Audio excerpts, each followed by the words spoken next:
Pada malam hari ini saya akan membahas relasinya jatuhnya gudang garam dengan petani Madura. Sebuah kajian filsafat ekonomi barangkali yang cukup sederhana saja. Jadi ini seakan-akan menjadi runtuhnya pilar lama. Nah, pada yang beli baru mulai sudah beli. Jadi gudang garam itu bukan sekedar korporasi rokok, ia adalah pilar ekonomi historis yang menopang rantai nilai tembakau nasional, terutama di daerah Jawa Timur. Dan lebih spesifiknya lagi adalah di Madura. Karena selama puluhan tahun, petani tembakau Madura itu hidup berdampingan dengan sistem yang dikendalikan oleh perusahaan-perusahaan besar seperti gudang garam. Lihat saja banyak gudang garam di Madura. Namun saat gudang garam mulai terpuruk, apa yang terjadi? Produksi dikurangi, pabrik ditutup sebagian, misalkan ribuan pekerja dirumahkan atau di PHK, harga beli tembakau anjlok drastis. Pastinya yang terkena langsung ya petani-petani kecil yang selama ini menggantungkan hidupnya pada musim panen dan pabrik besar-besar. Ya pabrik besar itu walaupun tidak hanya gudang garam dia yang ada di Madura, itu setidaknya ada dampak.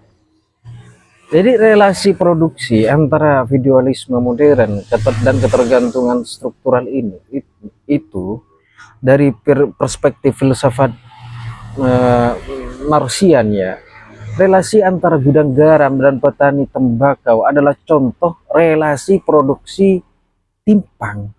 Petani bukan pemilik sarana produksi. Mereka menjual hasil tanam mereka, tanam kita semua ke korporasi yang menentukan harga, kualitas dan waktu serap. Itu ketimpangannya. Sistem ini membentuk ketergantungan ekonomi yang sangat rapuh, terutama di Madura yang memang sudah menjadi budaya itu.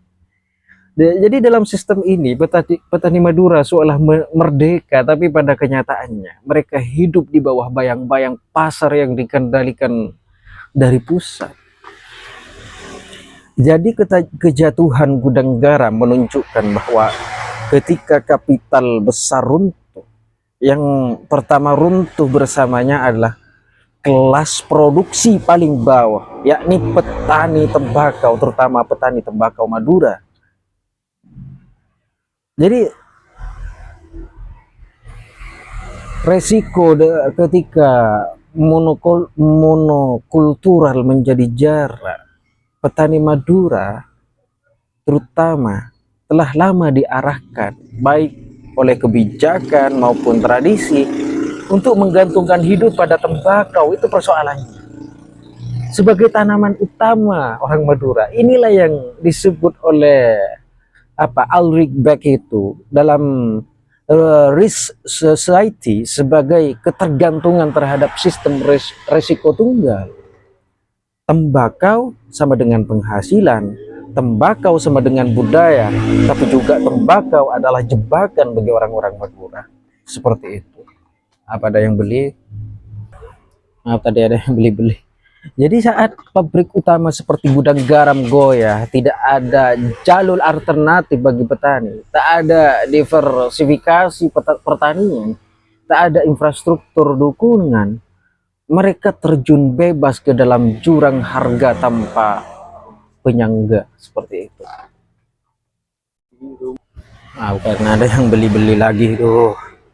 Kemudian siapa yang bertanggung jawab ya kawan-kawan? Menurut Amartya Sen itu, kemiskinan bukan hanya soal pendapatan saja, tapi soal hilangnya kemampuan untuk bertindak atau yang disebut dengan capability deprivation. Ya, oke, ada yang beli tadi, dibeli ya, maaf. Kemudian siapa yang harus bertanggung jawab atas semua ini? Ya, jadi mengutip sebuah perkataan seorang filsuf Amartya Sen itu, kemiskinan bukan hanya soal pendapatan. Sekali lagi bukan pendapatan saja, tapi hilangnya kemampuan untuk bertindak, apa yang disebut dengan capability deprivation gitu. Jadi kejatuhan gudang garam itu membuat petani kehilangan akses pasar yang pertama, kemudian yang kedua kehilangan harga yang layak, kemudian yang ketiga kehilangan daya tawar, dan akhirnya kehilangan kebebasan ekonomi. Itulah dampak terakhir ini. Jadi pertanyaannya sekarang, di mana negara, di mana koperasi, di mana perlindungan struktural untuk mereka yang selama ini menopang industri dengan tangan-tangan mereka sendiri.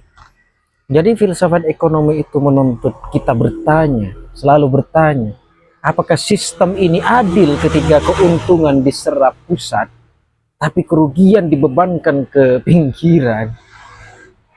Begitu besarnya cukai rokok itu, tapi mana seperti petani paling bawah, produsen paling bawah seperti petani itu diuntungkan? Tidak ada. Dalam transisi ekonomi nasional ke arah digitalisasi dan startup, nama petani tak pernah masuk dalam narasi. Tidak ada Tokopedia untuk hasil panen Madura, ataupun di Shopee. Tidak ada unicorn yang menjangkau sawah dan ladang, tidak ada. Jadi gudang garam yang dahulu menjadi penghubung antara petani dan pasar, kini roboh, kini mulai jatuh. Tentunya petani akan ditinggalkan dalam gelap, tak tahu kemana menjual atau bagaimana bertahan, seperti itu dalam gambaran besarnya ya. Jadi apa namanya, ini sebuah kematian realitas. Petanya dihitung ketika produksi dibutuhkan, tapi diabaikan ketika sistem berubah. Ini sebuah kematian produksi. Tapi kejatuhan bukan akhir dari cermin sebenarnya. Filsafat tidak melihat peristiwa ekonomi sebagai angka semata. Jadi kejatuhan gudang garam adalah tanda zaman bahwa ekonomi tidak lagi pernah benar-benar mandiri. Bahwa industri padat karya bisa hancur hanya karena takaran global dan fiskal. Dan bahwa ketahanan lokal belum pernah benar-benar dibangun. Jadi petani tembakau, terutama petani tembakau Madura, kini menjadi simbol korban dari kapitalisme pusat preferi itu. Jadi korban kapitalisme pusat preferi itu, di mana mereka dihargai saat dibutuhkan, tapi ditinggalkan saat tidak diuntungkan, tidak menguntungkan. Tidak ada gunanya lagi ditinggalkan. Jadi apa yang bisa diperjuangkan oleh kita sebagai petani, sebagai pemikir yang hanya ada di bawah?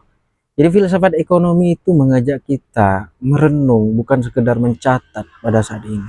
Jadi kejatuhan gudang garam harus menjadi momen mengembalikan petani dalam pusat perencanaan ekonomi.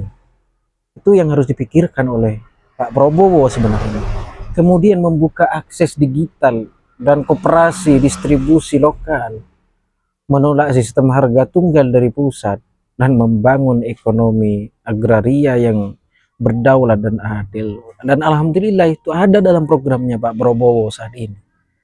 Jadi karena ketika petani jatuh ya Pak Prabowo, yang jatuh bukan hanya hasil panen, tapi martabat kita sebagai bangsa yang makan dari tanah sendiri itu. Jadi ini juga pesan untuk Bapak Prabowo yang kemarin-kemarinnya mengandalkan tentang swadaya pangan dan pertanian akan ditingkatkan. Maka ini juga menjadi salah satu pertimbangan untuk kabinet Pak Prabowo seperti itu. Dan alhamdulillah walaupun Madura sebagai salah satu produsen ataupun banyak petani-petani tembakau di Madura karena bertani tembakau adalah budaya, tapi Madura secara keseluruhan tidak tergantung pada gudang garam, dan alhasil alhamdulillah masih bisa diselamatkan secara pasar.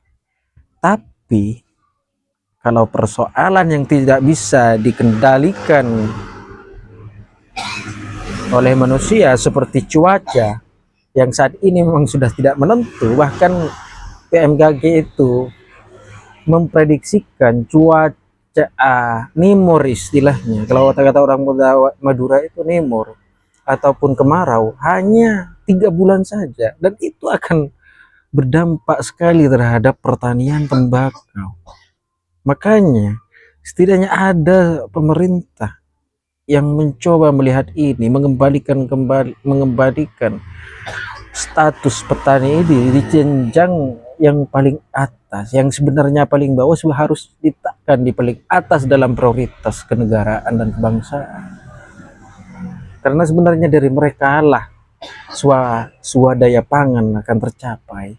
Jika petani sudah merdeka, petani sudah ya makmur, maka secara otomatis akan ada satu solusi, akan ada satu gebrakan, dan cita-cita swadaya pangan akan benar-benar tercapai di Indonesia.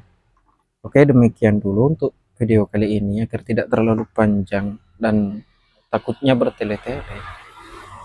Ya, karena mulai dari tadi sudah diganggu dengan, bukan gangguan sebenarnya, ini adalah rezeki, orang yang beli-beli rezeki sebenarnya.